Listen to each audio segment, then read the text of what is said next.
Hello from London, and it's Quick Tip Tuesday, and it's time for the next in the mini-series of tips on working one-to-one with a language teacher. For example, online over Skype, but it could be physical lessons too. First of all, if you're new here, welcome. I'm Dr. Gareth Popkins.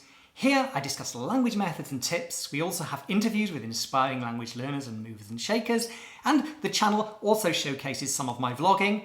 It could be my own travels and also from language learner events. So if you haven't yet subscribed for the vibe, please do.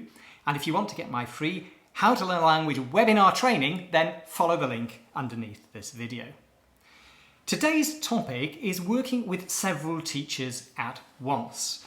And simply, if you've got 2 or 3 teachers, then all your eggs aren't in one basket, both in terms of the scheduling flexibility that you'll have and the different styles of the teachers, and the fact that you won't be left high and dry if one of the teachers goes away for a month or 6 weeks in the middle of the summer, or falls ill or something like that. But it's not just practicalities like that which I think speak in favour of having more than one teacher. Also, you can get more creative then with what you're actually doing with the teachers. Now, in this series, you've already had a session on setting goals in your working with a teacher, because teachers are expensive and you need to think what you're doing with them.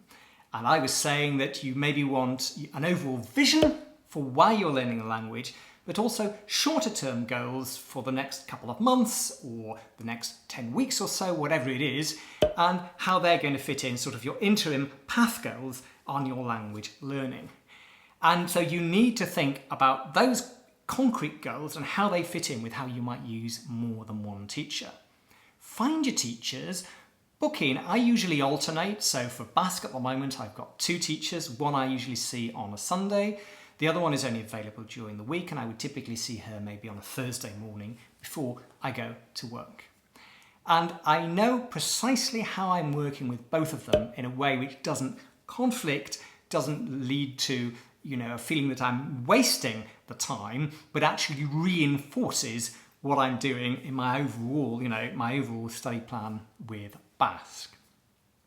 Now, that could actually include some repetition, because one strategy you can take is, if you're working with materials or focusing on particular topics, simply to repeat the same material with more than one teacher. That might have the advantage of getting somebody else's slant on an explanation, but also it's a sort of creative space repetition in itself.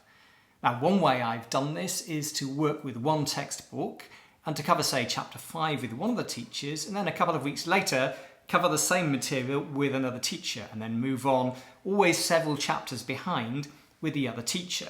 So repeat material or topics, including conversational topics, for example, after a delay. That's one way of working with a second teacher. Another way, sticking with one course or one set of materials, is simply to weave your way through a different path with each teacher.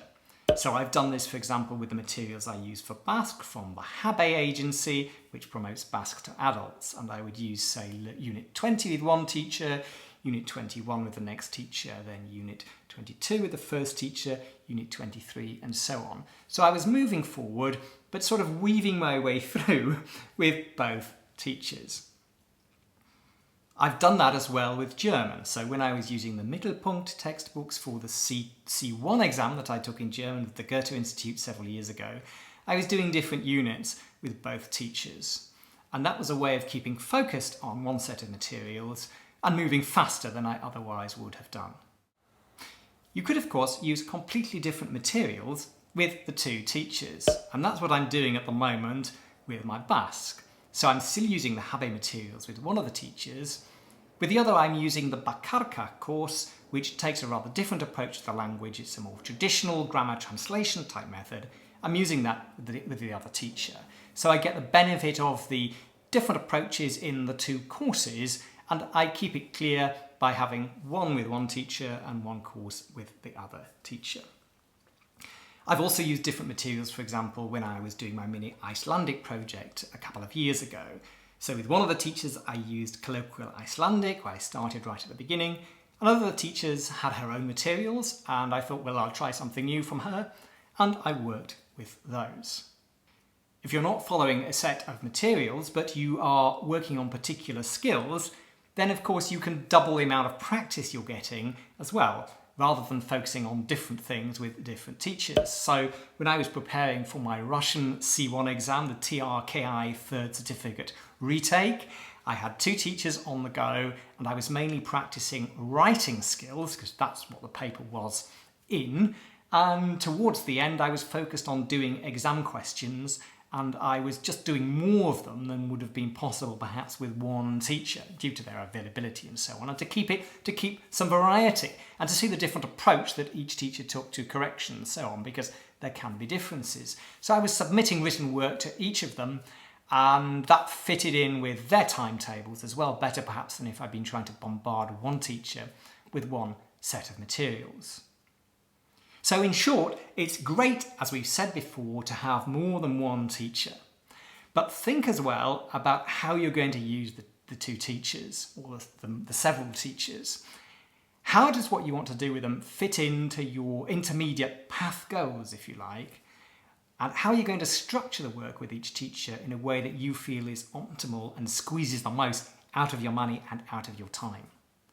And those were some ideas then for working with different materials or the same materials in a creative way with more than one teacher. I hope that you found this useful, and there'll be more to come on working one-to-one with a teacher in this mini-series. If you have any experiences about this and you want to share them, do let us know in the comments below. Thanks a lot for watching. Don't forget to subscribe for the vibe, throw me a thumbs up, tickle that bell, and share the affair. See you soon.